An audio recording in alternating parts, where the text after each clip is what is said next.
오늘 본문의 말씀 가지고 이 복음의 본질이라는 제목으로 함께 은혜를 나누고자 합니다. 5월 하면 일반적으로 교회에서 가정의 달 이렇게 주보에 광고에 실리는 것을 보게 됩니다. 가정의 달. 국가적으로도 5월을 가정의 달 이렇게 표현하는 것을 보게 되죠. 그래서 가정의 달이 되면 이 가정의 회복을 위해서, 가정의 회복이 뭡니까? 하나님을 믿고 하나님을 의지하며 아름다운 가정을 이루는 그런 가정이 되기를, 믿음의 회복, 또 깨어진 가정들이 참 많잖아요. 또 깨어지려는 가정들도 참 많고, 그런 가정들이 회복되기를 함께 기도하는 그런 달이기도 합니다. 이렇게 기도해야 되는 이유가 분명하죠. 기도해야 되는 이유가 분명한데, OECD 국가 중에 이 대한민국의 유언율이 9위라고 합니다. 9위. 그리고 TV 드라마 속에서 우리나라의 가정들의 자화상을 보여주는 모습을 우리가 가끔 보게 되는 겁니다. 가장 큰 문제가 뭐냐면요, 이혼을 심각한 문제로 생각하지 않게 하는 그런 드라마의 모습들을 보게 되죠. 또 결손 가정의 문제, 그리고 동성애를 미화시키는 문제. 이 드라마 속에 보면 중간에 가끔씩 이 동성애를 미화시키는, 남자가 남자를 좋아하고 여자가 여자를 좋아하는 그런 것들을 은연중에 계속 내보내는 것을 보게 됩니다. 사람들 마음속에 동성애를 자연스럽게 만들어버리는 그런 문제점들을 우리가 보게 되죠. 그런데 더 큰 문제는요, 이 자살률이 대한민국이 세계 1위라는 것입니다. 이혼율과 자살률이 높은 첫 번째 이유가 이 경제적인 빈곤 때문이라고 얘기하고 있는데요. 사실 이것은 표면적인 이유입니다. 겉으로 보여주는 이유겠죠. 물질 만능주의가 가져온 이 시대의 고통입니다. 근데 돌이켜보면요, 정말 돌이켜보면 일제강점기를 거치면서 우리 믿음의 선배들이, 그리고 우리의 어머니 분들이, 우리의 앞서가는 세대 분들이 어떻게 살았습니까? 일제 수탈, 많은 이 경제적인 어려움, 정말 지어지기 가난한 36년의 일제 강점기를 지나는 것을 보게 됩니다. 그뿐입니까? 6.25 사건이 터진 이후에 6.25 전쟁으로 말미암아 이 대한민국이 완전히 폐허가 되어버렸죠. 폐허가 된 그 극한 가난 속에서도 우리의 부모님들은 어떻게 살았습니까? 가정을 지켜서요. 그리고 삶의 터전을 일구어 나가는 것을 보게 됐죠. 6.25 이후에 폐허가 된 이 민족을, 이 나라를 우리 부모님들이 정말 허리를 쫄라매고 잘 살아보세요 하면서 이렇게 일으켜 이 경제적인 붕을 일으킨 것을 보게 됩니다. 사실 그때와 비교해 보면 현재 이 대한민국이요, 세계 10위권에 들어가는 경제 대국이라고까지는 말할 수 없지만 경제적으로 굉장히 우위에선 이 경제 발전을 일궈낸 것을 보게 됩니다. 그럼에도 불구하고 이 경제적인 문제 때문에 가정이 깨어지고 자살률이 높아진다는 것은 분명히 다른 문제가 있다고 볼 수 있는 것이죠. 그런 극한 가난 속에서도 오히려 가정을 지켰고, 그리고 자기 목숨을 끊는 보다도 가족을 위해서 희생해서 이루고 나가는 우리 어머니 세대들의 아름다운 모습들이 분명히 있었습니다. 부모님들의 세대들의 아름다운 모습이 있었습니다.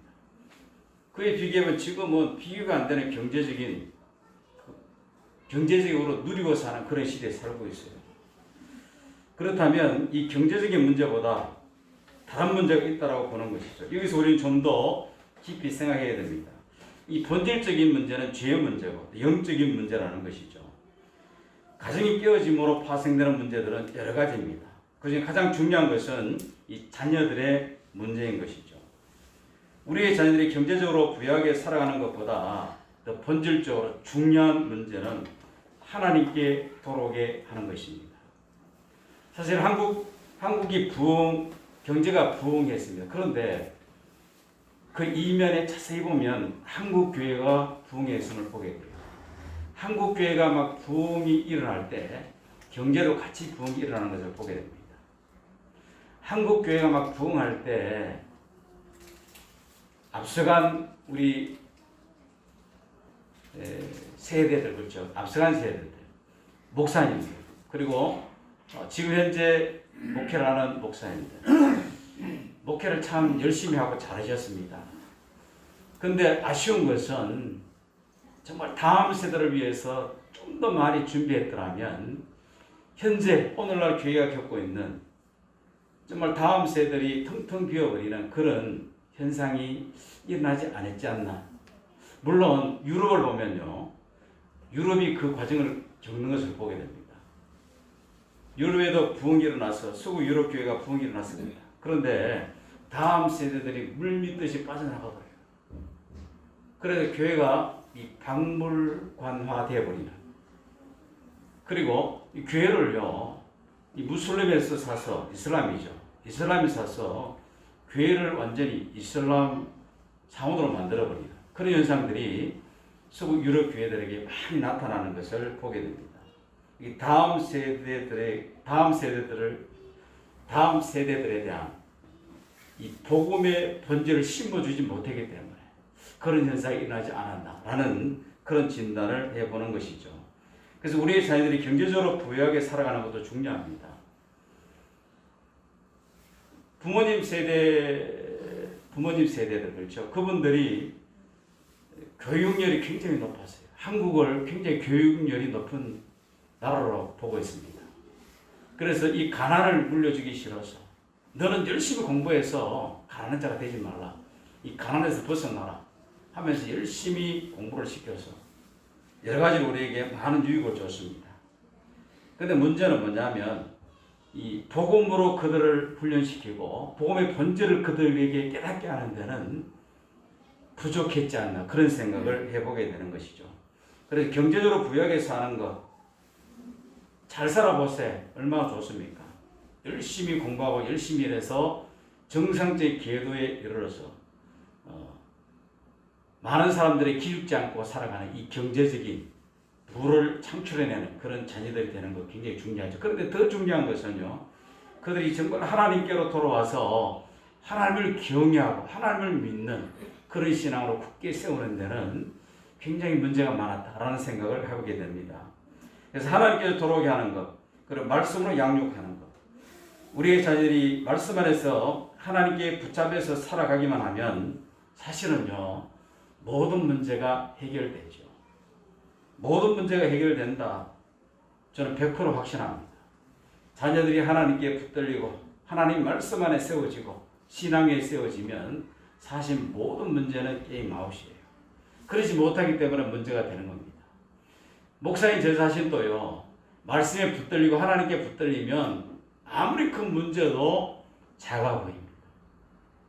그러나 말씀에 붙들리지 못하고 하나님 은혜 안에 거하지 못하면 자그마한 문제도 태산처럼 보여 거기에 깔려서 허덕이는 제 자신을 보게 되죠. 정말 복음에 붙들리고 하나님 은혜에 붙들리면 문제가 문제로 보이지 않는다는 겁니다. 그런 걸 아마 경험했을 겁니다. 다른 말로 표현하면요, 이 복음의 본질을 깨닫고 복음에 붙잡혀 살아가기만 하면 모든 문제가 해결된다는 겁니다. 그럼 목사님 건강 문제도 해결됩니까? 해결되죠. 복음의 능력에 붙들리면, 복음의 은혜에 붙들리면, 복음의 본질에 붙들리면, 내가 이 땅에서 오래 살고 건강하게 살고 이게 1차적인 문제가 아니라는 거예요. 영원한 하나님 나라가 확실히 보이고 그 하나님 나라에 내가 그 하나님 나라를 향해서 걸어가는 내 믿음의 아름다운 모습을 보면요, 내가 이 땅에서 길게 사는 것, 짧게 사는 이게 문제가 안 되는 것이죠. 그게 결코 문제가 안 되는 겁니다. 이 세상에 집착하는 게 뭡니까? 이 땅에 집착하는 이유가 뭡니까? 이 땅의 정욕, 세상의 정욕에 붙들리기 때문에 그렇다는 것이죠. 복음에 붙들리지 않았기 때문에 그렇다는 겁니다. 돈이 많고 적은 것, 이 복음에 붙들리면 그것도 크게 문제가 안 돼요. 삶에 좀 불편할 수는 있지만 영원한 하나님 나라가 내 가슴 속에 있기 때문에 그 은혜 안에서 감격하며 감사하며 살아갈 수 있게 되는 것이죠. 복음의 능력에 붙들리느냐, 복음의 본질에 내가 충실하느냐, 하지 못하느냐가 차이라는 것을 다른 사람보다도 저 자신이 느낍니다. 내가 정말 복음의 은혜에 붙을 때 성도들이 많이 모이나 안 많이 모이나 그게 큰 문제가 되지 않아요. 근데 그렇지 않을 때는 그게 문제처럼 보이기 시작하더라고요. 중요한 것은 내가 하나님 은혜에 붙들리느냐, 복음의 능력에 붙들리느냐. 그래서 우리에게 중요한 것은요, 우리의 자녀를 어떻게 하나님의 복음에 붙들게 하는가가 중요하죠. 그래서 5월을 가정의 달로 정해놓은 이유 중에 하나가 가정의 소중함을 한 번 더 깊이 생각하자. 뭐 그런 의미가 분명히 있습니다. 그런데 하나님의 자녀가 된 우리들은요, 한 걸음 더 나가서 이 가정의 복마를 생각해야 됩니다. 특히 자녀들이 예수 그리스도를 온전히 만날 수 있도록 그것에 우리의 온 것을 집중해야 된다는 것이죠. 예수님과 인격적으로 만나도록 해야 된다는 겁니다. 예수 그리스도를 인격적으로 만나기만 하면 하나님께서 그 자녀들의 삶을 이끌어 가시는 것이죠. 사실 우리가 자녀들을 향해 굉장히 염려가 많이 돼요. 저도 그렇습니다. 그런데 정말 예수 그리스도와 인격적으로 만나면 그 염려를 내려놓을 수 있어요. 예수 그리스도 인격적으로 만나서 그분과의 깊은 교제 속에 그분의 인도를 받으면 사실 내가 염려할 게 아무것도 없다는 거예요. 그래서 요즘 가만히 생각하면서 성년이나 성은이 염려할 때가 많아요. 야, 정말 예수 그리스도를 인격적으로 만나서 그들이 주님과 함께 동행하는 삶을 살아가기만 만들면 염려를 내려놓을 수 있겠는데 나의 부족을 깨닫게 되죠. 정말 그 은혜 안에 살게 해야 되는데 그렇지 못한 사랑하는 자녀를 볼 때 참 고민이 되는 것을 보게 됩니다. 우리 신앙도 마찬가지잖아요. 우리가 주님과 깊이 만나고 주님과 동행하면 내일 일이 무슨 걱정이 돼요. 하루하루 살아가는 것이 감사하고 내일 일은 주님께 맡기고 자유함으로 살아갈 수가 있게 되는 겁니다. 문제는 뭡니까? 정말 주님을 인격적으로 만나게 하는 것. 이렇게 자녀들과 가정을 신앙에 세우기 위해서는 먼저 믿는 우리의 신앙이 견고해져야 됩니다. 그러므로 우리가 우선적으로 집중해야 할 것은요, 예수님께서 이루신 구원을 다시 되새겨 보는 것입니다. 주님이 이루신 구원을 되새겨 보는 겁니다. 그래야 올바른 감사와 찬송과 경배를 주님께 올릴 수 있게 되는 것이죠. 예수님 당시 이스라엘 백성들은요, 자기들을 로마의 압제에서 구출해 줄 메시아를 고대했습니다. 바로 정치적인 메시아. 그래서 대중들로부터 크게 주목받고 있던 예수라는 청년에 그들은 관심을 갖게 되죠. 예수라는 저 30살 넘은 저 청년이 수많은 군중이 따르고 있는데 제가 우리를 로마의 압제로부터 구원할 수 있는 정치적인 메시아인가 이렇게 예수님을 보며 추정하기 시작했습니다. 그런데 그들의 기대와는 예수님은 정반대로 가는 겁니다. 예수님은 그들의 기대와는 달리 로마로부터의 정치적 해방에는 별 관심이 없다는 것을 그들은 알게 됩니다. 그러자 군중들은 돌변합니다. 그리고 예수님을 십자가에 못 박아 죽이라고 로마 총독 빌라도에게 외치는 것을 보게 됐죠. 그래서 결국 예수님이 십자가에서 처형당하시는 것을 보게 됩니다. 하지만 예수님께서 십자가에 죽으심을 말미암아 로마로부터의 해방과는 비교할 수 없는 더 근원적인 해방을 우리에게 안겨주셨습니다. 그것은 바로 죄와 율법과 사랑과 죽음으로부터의 해방. 이것이 예수님께서 이루신 진정한 구원이죠. 이것을 잘 설명하고 있는 성경이 사도 바울이 쓴 로마서입니다. 그래서 우리는 계속해서 로마서의 한 부분을 살펴보면서 예수님께서 우리에게 열어주신 구원의 길을 다시 한번 정리하고 새겨보려는 것입니다. 우리만 정리하고 새겨보는 것이 아니라 우리 사랑하는 자녀들에게도 이 구원의 은혜를 그들에게 잘 정리해서 얘기할 수 있는 그런 신앙이 우리 속에 필요하다는 겁니다.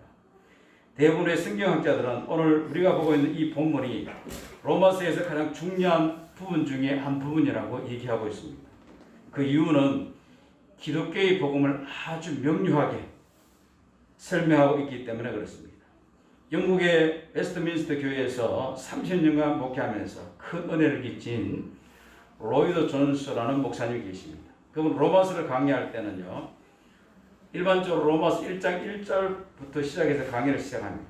그런 로이드 존스 목사님은 3장 20절을 맨 먼저 시작했다는 겁니다.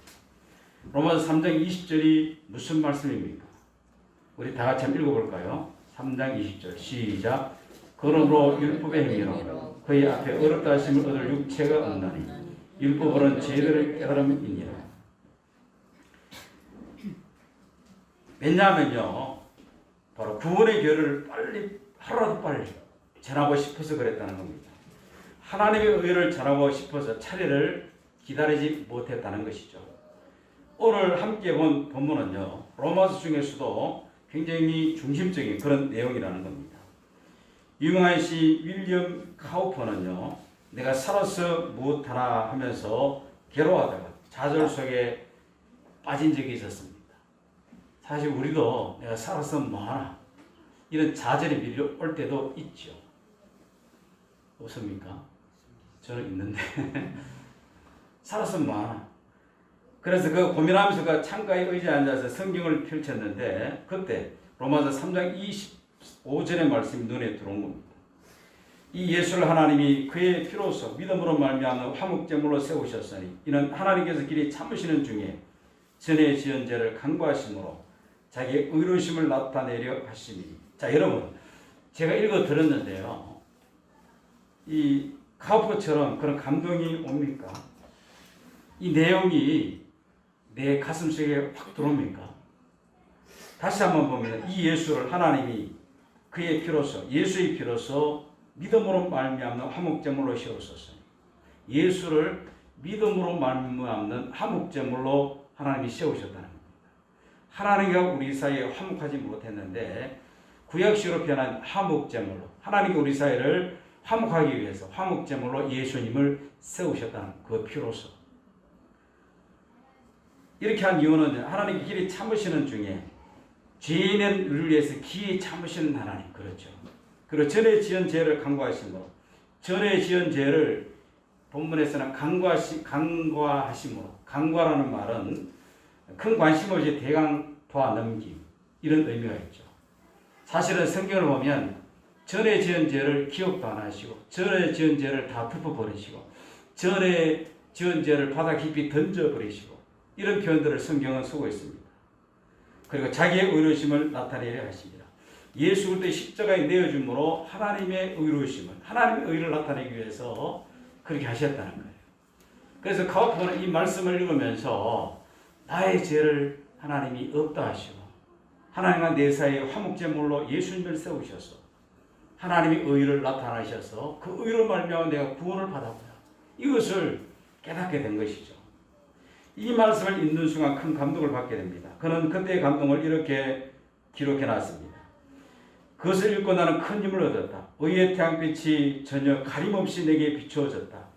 나는 그리스도께서 용서와 완전 칭의를 위해서 이루신 속죄를 보았다. 그리스도께서 용서와 완전 칭의를 위해서 이루신 속죄를 보았다. 완전 칭의. 우리가 부족하고 연약함에도 불구하고 하나님 의롭다라고 우리를 칭해 주시는 이 은혜. 전능하신 하나님의 팔이 나를 붙잡아 주시지 않았다면 나는 감수와 기쁨 때문에 압도되었을 것이다. 내 눈에는 눈물이 가득했고 목이 메어 말할 수 없었다. 나는 사랑과 경의가 넘치는 채 조용한 침묵 속에서 하늘을 쳐다볼 뿐이었다. 그날부터 그의 인생은 완전히 바뀌고 말았다는 것입니다. 많은 사람들이 예수 믿는 것이 무엇인가라는 본질적인 것에 대해서 오해하는 것을 보게 되죠. 예수를 믿으면 사람이 달라지고 예의가 바르고 가치관이 변하고 다른 사람들과 화평 관계를 맺게 되어야지, 이런 식으로 우리는 얘기하죠. 이게 틀린 얘기입니까? 맞는 얘기입니까? 맞는 얘기예요. 근데 그것이 전부가 아니라는 겁니다. 예수 믿으면서 왜 그따위로 살아? 예수 믿으면서 왜 그렇게 말하고 살아? 예수 믿으면 당연히 가치관을 바꿔야 될 거 아니야? 이런 기대를 하게 되죠. 근데 그렇게 되는 건 너무나 자연스러운 일이지만 그게 전부가 아니라는 겁니다. 성경이 말하는 복음의 본질은 다르다는 것이죠. 본문 24절에 보면 그리스도인들을 하나님의 은혜로 값없이 어렵다 하심을 얻은 자라고 표현합니다. 하나님의 은혜로 값없이 어렵다 하심을 얻은 자라고 표현합니다. 어렵다 하심은요, 내가 스스로 얻을 수 있는 것이 아니라 주님이 주실 때 받을 수 있는 것입니다. 이것은 인간 계산이 아니라 소속의 근본적인 변화를 의미하는 것이죠. 소속의 근본적인 변화. 과거에 내가 마귀에게 속했는데 예수 그리스도로 말미암아 하나님께 속하게 되는 겁니다. 뿌리의 근본적인 변화. 과거에는 땅의 것에 뿌리를 두었는데 이제는 하늘에 뿌리를 둔 소속의 완전한 변화를 의미하는 것이죠. 이런 소속의 변화가 일어나면 그 사람의 삶의 변화가 자동적으로 나타나기 시작합니다. 사과나무에 감 열매가 맺을 수 없습니다. 사과나무는 때가 되면 자연적으로 사과 열매가 밀려 올라와요. 그래서 열매가 달리는 겁니다. 우리 소속의 변화, 근본적인 변화가 일어나면 사람식 열매도 조금씩 맺히기 시작하는 것이죠. 어떤 사람은 변화가 급격히 그리고 하나님 은혜 가운데 많이 변화에 대해서 좀 빨리 열매가 나올 수도 있어요. 어떤 사람은 천천히 열매가 나올 수도 있습니다. 하나님 주신 이 복음이 정말 우리에게 기쁜 소식이 되기 위해서는 먼저 나 자신에 대한 정확한 진단이 있어야 됩니다. 지난주에 인간의 현주소를 함께 살펴봤죠. 인간은 자신의 상태를 파악하지 못하는 죄인입니다. 제가 인간은 이라는 표현을 썼는데 좀 더 구체적으로 표현하면 장지복은 자신의 상태를 파악하지 못하는 죄인입니다. 주제 파악도 잘 못한다는 겁니다. 제가 주제 파악 못할 때가 참 많아요.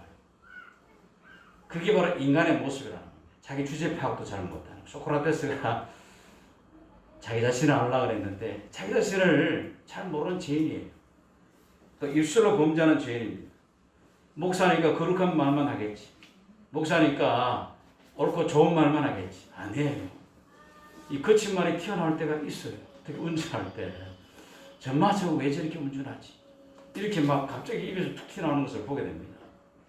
그리고 마음으로 범죄하는 죄인입니다. 행동으로 범죄하는 죄인입니다. 저만 그렇습니까? 아마 이 자리에 있는 우리 모두는 동의할 겁니다. 내가 이런 존재라는 거예요. 이걸요, 이렇게 표현할 수 있습니다. 전인적으로 범죄하는 죄인이라는 거예요. 전인적으로. 다른 말로 전적인 타락한 존재. 누가요? 장 목사가. 누가요? 오늘 이 자리에 있는 우리 모두가. 이런 죄인을 구원하신 하나님 은혜 잊지 말라는 겁니다. 성경이 증거하는 복음의 본질을 이 하나님과 연관된 단어들을 추적함으로 확인할 수 있는데요. 먼저 오늘 본문에 하나님의 심판, 하나님과 연관된 단어, 하나님의 심판에 대해서 살펴보겠습니다. 특히 오늘 본문에 보니까 우리가 알거니와 무릇 율법이 말하는 바는 율법 아래에 있는 자들에게 말하는 것이니 이는 모든 입을 막고 온 세상으로 하나님의 심판에 있게 하려 함이라라고 말합니다. 인간은 그 누구도 하나님의 심판을 피할 수 있다 없다? 피할 수 없습니다. 인간으로 태어나 죽음을 피할 수 없듯이 하나님의 심판도 피할 수가 없는 겁니다. 하나님의 심판 앞에서는 변명할 수가 없다는 말입니다. 그래서 20절에 그러므로 율법의 행위로 그 앞에 어렵다 하심을 얻은 육체가 없나니 율법으로는 죄를 깨달음이니라 라고 말하고 있습니다. 율법의 기능은 죄를 깨닫게 하는 것과 몽학선생의 역할을 하죠. 율법이 우리를 간접적으로 그리스도께로 인도하기 때문입니다. 인간은 율법을 통하여 죄인임을 깨닫습니다. 그리고 죄인은 죄에 대한 보응을 받게 됩니다. 그 보응이 뭡니까? 죄의 삭선 사망이라 라고 성경은 말하죠. 이 성경이 말하는 죄는 하지 말아야 할 것을 한 것뿐 아니라 해야 할 것을 하지 않는 것도 해당되는 겁니다. 예고로 표출된 우리 행위뿐 아니라 마음의 동기나 마음의 상태까지 포함합니다. 사람의 병을 찾기 위해서 병원에 가면 엑스레이를 찍습니다. 그리고 CT를 찍습니다. 그 다음에 MRI로 촬영하는 것을 보게 되죠. 세밀하게 관찰합니다. 그리고 비를 적복하려고 눈에 불을 켜고 자료들을 점검하는 감사원의 감사. 그리고 검사들은 죄를 들춰내기 위해서 최선을 다해서 그 사람을 죄인으로 만드는 것을 보게 되죠. 이 국세청에서는요, 세무조사를 통해서 샅샅이 뒤지는 것을 보게 됩니다. 그런데 MRI도 나오지 않는 우리의 죄, 검사들이 아무리 파고 파도 발견되지 않는 우리의 죄, 감사원들이 아무리 감사해도 나오지 않는 우리의 죄. 하나님의 눈에는 피할 길이 없다는 겁니다. 하나님의 눈에는 피할 길이 없다는 겁니다. 솔로몬의 왕이 아니고 지혜의 왕 솔로몬은요, 잠언서 16장 9절에서 사람의 행위가 자기 보기에는 모두가 깨끗하여도 하나님께서는 심령을 보시느니라. 심령을 보시는 하나님 앞에 뭐 할 말이 있겠습니까? 하나님의 잣대와 내 잣대는 완전히 다르기 때문에 내 잣대를 가지고 나를 보면 자신에게 스스로 속을 따릅니다. 내 잣대로 나를 보면 자신에게 스스로 속을 따름이라는 거예요. 하나님의 잣대로 나를 바라는 거예요. 내 잣대로 나를 보면 나는 괜찮은 사람이네. 이 정도면 되지. 자신을 속이는 겁니다. 그러나 하나님의 잣대로 딱 보는 순간에 의인은 없나니 하나도 없도다. 이 말은 뭡니까? 모두 다 죄인이다. 하나님을 찾는 자도 없다. 라고 성경은 말하고 있는 겁니다. 로마서 3장 10절에서 11절을 얘기하고 있죠. 만일 이 세상에 하나님 보시기에 완전한 의인이 있다면 그 사람은 자기 스스로 구원을 쟁취할 수 있기 때문에 하나님의 은혜와 주님의 십자가의 공로가 필요 없는 것입니다. 그러나 이 지구상에는 역사 이래 하나님께서 인정하시는 의인은 한 사람도 없다는 거예요. 이것이 사실이라면 모든 사람은 하나님의 심판을 피할 수가 없다는 겁니다. 그래서 하나님의 심판에 대해서 피할 자가 없다. 이런 심판에 대해서 하나님이 다른 길을 열어주셨다. 이걸 잊지 말라. 그리고 하나님의 의에 대해서 살펴보겠습니다. 인간이 작은 일들을 통해 스스로 만족을 얻고 다른 사람들의 칭찬과 존경을 받을 수는 있지만, 그렇죠? 이 모든 것들로 하나님의 의를 만족시킬 수 있을까요, 없을까요? 없다는 것입니다. 그래 스스로를 자랑하는 모든 입을 막으셨다라고 19절에 말하고 있습니다. 우리가 알거니와 무릇 율법이 말하는 말은 율법 아래 있는 자들에게 말하는 것이니 이는 모든 입을 막고 율법으로 자신을 쫙 비춰보니까 할 말이 없는 거예요. 내가 율법을 지키려고 애를 쓰고 힘써봤지만 그 조항 앞에 선 내 자신이 할 말이 없다는 거예요. 율법을 지키지 않는 자신의 입을 잘 하나님께 내 율법 지켰습니다. 할 말이 없다는 거예요. 사실요, 말씀 앞에 자기를 비춰보는 순간에, 십자가 앞에 자기를 비춰보는 순간에 할 말이 없죠. 할 말이 있다면 주님, 나는 죄인입니다. 나를 떠나소서. 내가 주님을 감당할 수가 없습니다.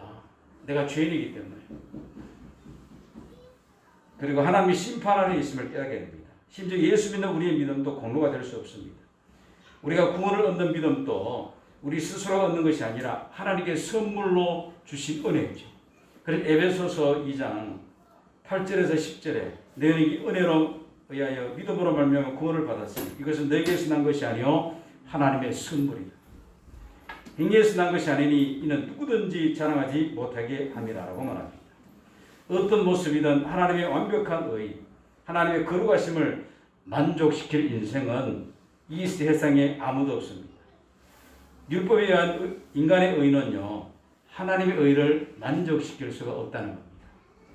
오직 인간의 의를 포기할 때 하나님의 의를 만날 수가 있는 겁니다. 아무리 돌을 닦아도 인간의 의로는 구원받을 수가 없습니다. 차라리 인간의 의를 포기하셔야 합니다. 자력구원의 가능성은 아예 생각지도 말아야 합니다. 차라리 인간의 의를 포기하라 라고 말씀드렸는데 그럼 의롭게 살지 말란 말인가? 그 말이 아니죠. 내가 의롭게 살아서 하나님께 인정받을 수는 없구나. 내 의를 포기하라.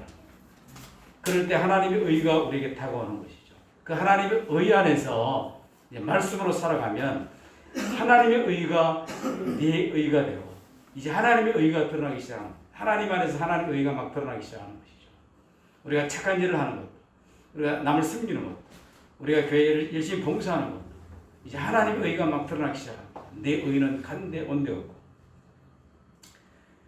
모든 인간은 죄인으로서 하나님의 영광에 이르지 못한다라고 또 성경 말하죠. 수양으로도 고행으로도 선행으로도 인간은 하나님의 영광을 이루지 못합니다. 성철 스님은 고행의 도 같은 사람이었습니다. 결혼 직후 처자식을 버리고 집을 떠나서 수양을 했습니다. 부모가 찾아와도 수행이 방해된다고 만나지 않았다고 합니다.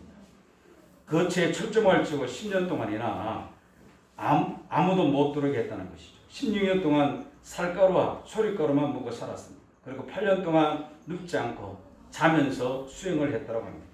보통 사람이 아니죠. 보통 사람은 이렇게 할 수가 없습니다.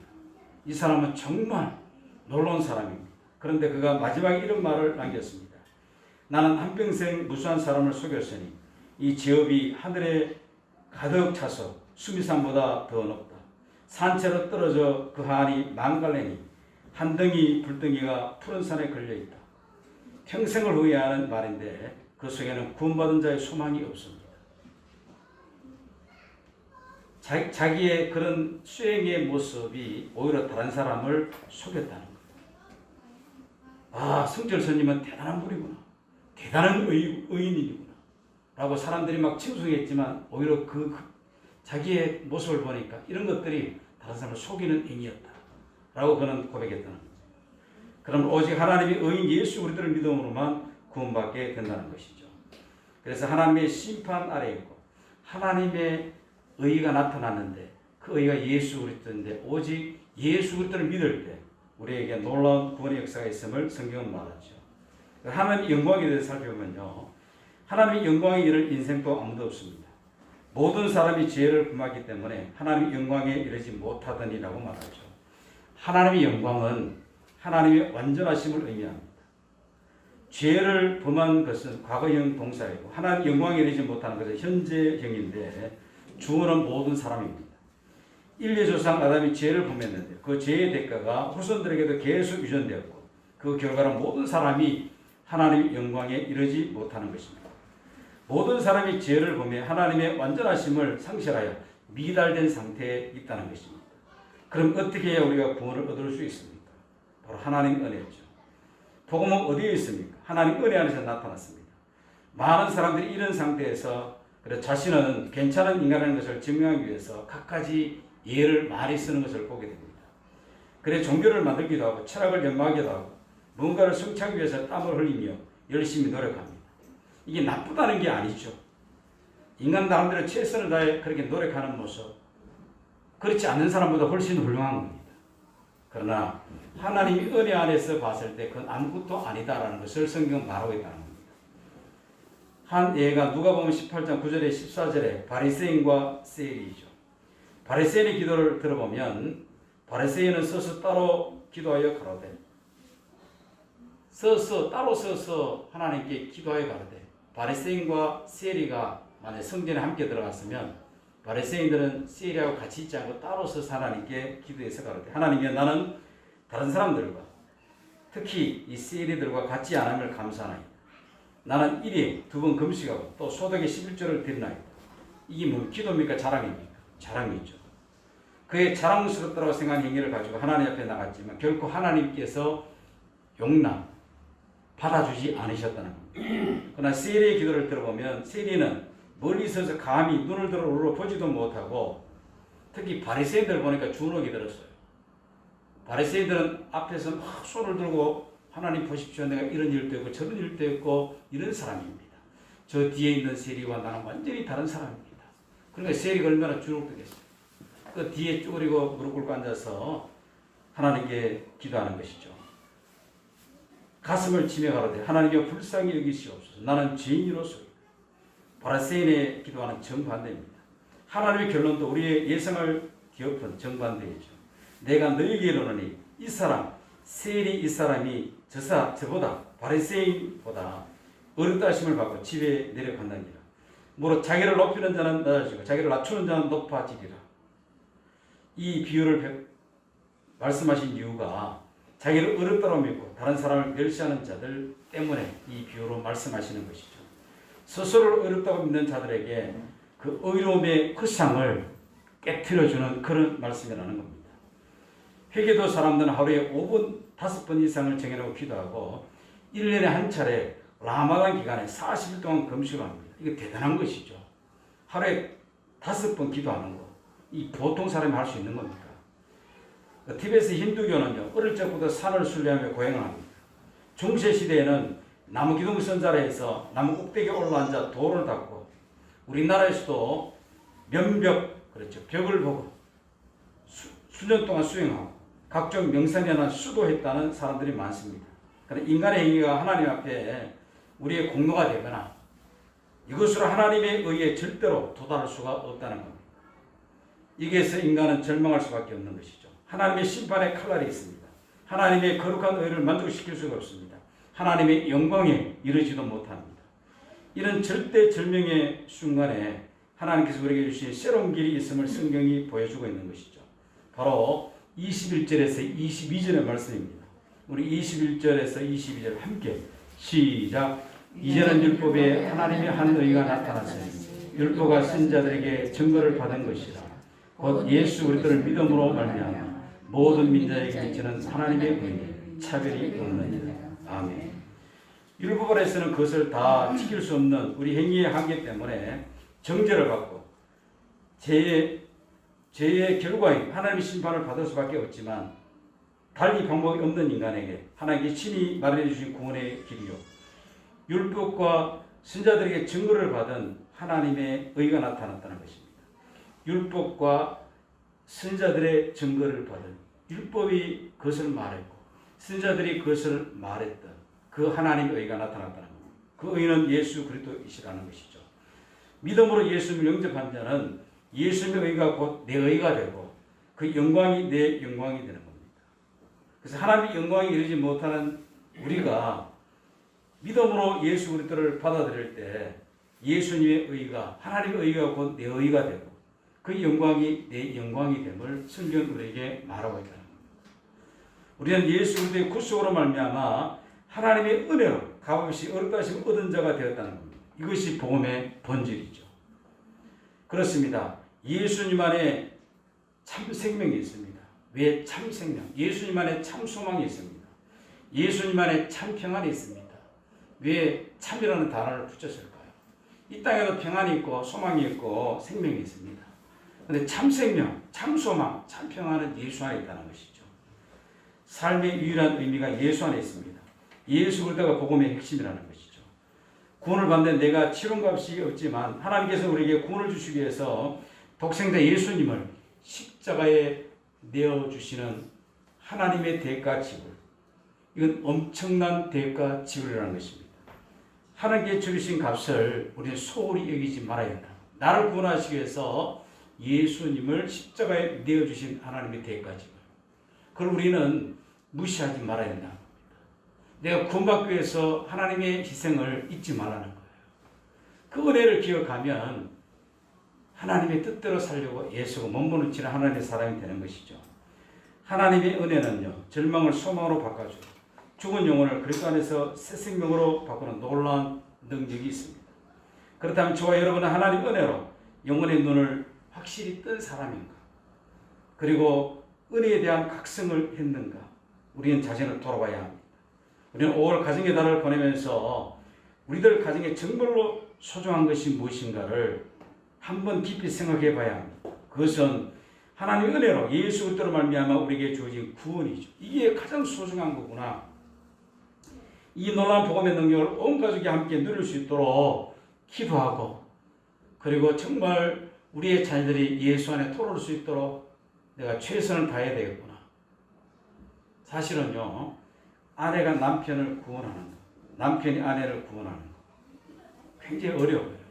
왜냐하면 남편이 내 자신을 잘 알고 아내가 내 자신을 잘 아니까. 당연히 그렇게 살려면 교회 나가지 마. 차라리. 그래 예수 믿으면 누가 교회 오겠냐. 이래 굉장히 부부가 서로 전도하기 힘들어요. 그러나 삶이 따라줄 때 당신 믿는 예수 정말 멋지구만. 당신을 그렇게 변화시킨 예수 정말 내 관심이 가는데 이런 삶이 우리에게 필요하다는 겁니다. 그런데 특히 자녀들은 어떨까요? 자녀들은요 눈을 부릅뜨고 부모님의 삶을 지켜보고 있어요. 우리의 변화된 모습을 자녀들에게 보여주고 우리의 삶이 복음이 되어야 된다. 내가 복음은 아니죠. 그러나 우리의 삶이 복음을 나타내는 도가 되어야 된다. 그럴 때 자녀들의 마음이 변화하기 시작합니다. 사실 그게 쉬운 게 결코 아닙니다. 끊임없이 나를 쳐서 복종시키고 하나님의 의 안에 붙들려 십자가에 붙들려 기도하고 주님 바라볼 때 그런 삶이 나타나기 시작하는 것이죠. 이런 놀라운 복음의 능력을 온 가족이 함께 누릴 수 있도록 우리는 예수가 힘써야 된다는 겁니다. 그렇게 되기 위해서는 저와 여러분들이 그리스도의 은혜를 깊이 체험하고 그 은혜 안에 사는 삶을 통하여 강한 성도로 변하고 우리가 자라야 됩니다. 강한 성도로. 여러분 소리만 크게 친다고 강한 성도입니까? 팔씨름 잘한다고 강한 성도입니까? 강한 성도라는 것은 뭐예요? 어떤 상태에서 믿음이 흔들리지 않는 믿음이 강한 성도. 태산을 넘어져도 강력한 믿음으로 하나님 은혜를 바라보고 있는 그런 성도의 모습. 장 목사님 그렇게 할 수 있습니까? 안 될 때가 너무 많아요. 그러니까 우리 모두에게 강성이 있는 겁니다. 그래서 그런 상태에서도 하나님 은혜를 바라보기 위해서 예수고 힘쓰고 나가는 우리의 신앙. 은혜로 삶의 영광스러운 열매를 많이 맺는 그런 성도가 될 때 가정의 복음화 반드시 일어남을 믿으시기를 주의 이름으로 부탁을 드립니다. 포기하지 말고 기도하면 조지 물러는 그렇죠. 죽고 난 뒤에 친구가 전문 그렇죠. 문상 전문 갔다가 친구에게 조지 물러가 너를 위해서 평생을 기도했단다. 너 구원을 위해서. 그 말 듣고 그가 예수 믿고 변했다는 얘기 아닙니까? 죽은 뒤에도 영향력을 끼칠 수 있는 그 기도의 능력. 그게 그냥 이루어지는 게 아니죠. 사랑하는 성도 여러분, 이런 확신을 갖고 우리도 가정에, 그리고 특히 가정의 달, 사랑하는 자녀들의 믿음에 굳게 서기를 소망하면서 또 우리의 온 가족들이 하나님 앞에 온전히 돌아가 예배하는 그 믿음의 꿈을 그리면서 기도함으로 온 가족이 구원받고 또 하나님 나라의 귀하게 쓰임받는 우리 모두가 되기를 주의 이름으로 부탁을 드립니다. 하나님 감사합니다. 예수 그리스도를 통해 구원의 길을 열어주시고 값없이 어렵다 하심을 얻게 하신 하나님 감사합니다. 먼저 우리 모두가 값없이 어렵다 하심의 은혜를 받은 하나님의 자녀임을 확신하게 하소서. 예수 그리스도로 말미암아 구원받은 하나님의 자녀임을 확신하게 하여 주옵소서. 이 믿음이 견고해져서 이 은혜를 자녀들에게 사랑하는 가족들에게 그리고 또 다른 영혼들에게 전할 수 있는 우리 모두가 되게 하여 주옵소서. 사랑하는 성도, 사랑하는 하나님 아버지, 이런 그리스도의 은혜와 능력 속에 날마다 살아감으로 승리하는 믿음의 삶을 살아가는 우리 모두가 되기를 원하며 예수님의 이름으로 기도드립니다. 아멘.